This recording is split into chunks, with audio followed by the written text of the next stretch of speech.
چاته د عرق النساء تکلیف وي یا د بدن هغه د دردونو شکایت هغه ته وي یا په بدن کې د رګونو هغه تکلیف وي ملا د مورو مسله وي یا د ملا د عام درد هغه مسله وي د خپې د درد مسله وي که نارینه وي او که زنانه وي د هغه مریضانو دپاره ډیره بهترینه نسخه ده.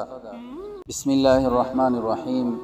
دا نن نسخه د هغه مریضانو دپاره چې کومه مریضان هغه د عرق النساء په تکلیف کې مبتلا وي، د هغې په خپه باندې درد وي، په ملا باندې درد وي یا د رګونو هغه په هره مسله کې هغه گرفتار وي، عجزان په تکلیف کې وي، د ملا د مورو مسله وي یا د ملا د عام درد هغه مسله وي، د خپې د درد مسله وي، که نارینه وي او که زنانه وي د هغه مریضانو دپاره ډیره بهترینه نسخه ده او ډیره هغه مجربه نسخه ده، ډیره قدیمه نسخه ده.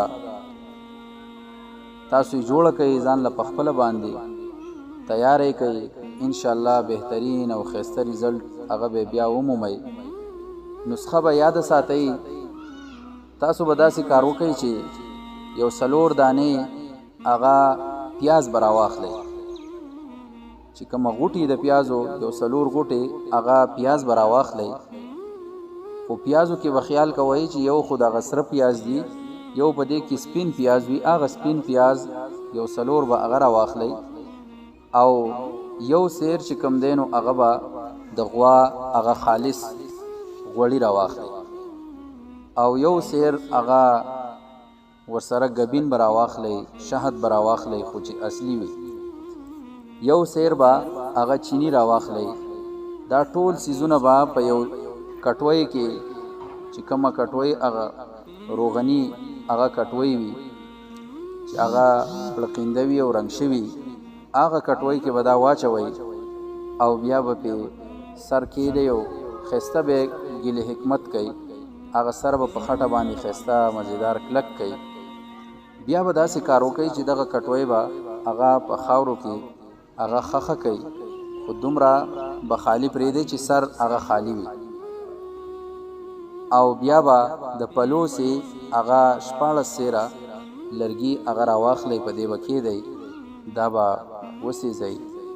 بیا چې کله دغه ختم شي نو 14 سیره نور لرګي به هغه وسیزئ په دې. بیا چې دغه ختم شي په 3مه پیره هغه 14 سیره نور هغه به دې له ورکئ، دا به وسیزئ.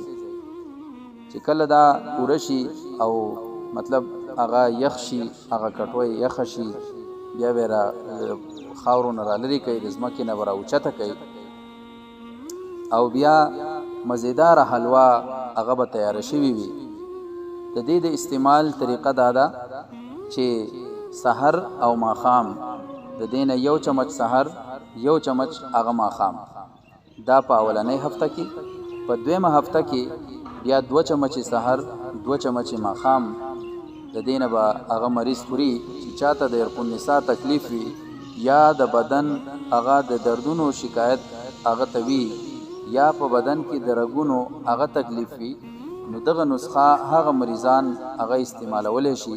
هغه د بلاججک استعمال کې ډېر ښایسته ریزلټ دی، هر څوک یې استعمالولی شي. هم د شوګر مریض چې کوم دی نو هغه به په دې کې احتیاط کوي، هغه دپاره دغه نسخه استعمال صحیح نه دی، هغه به یې نه استعمالوي.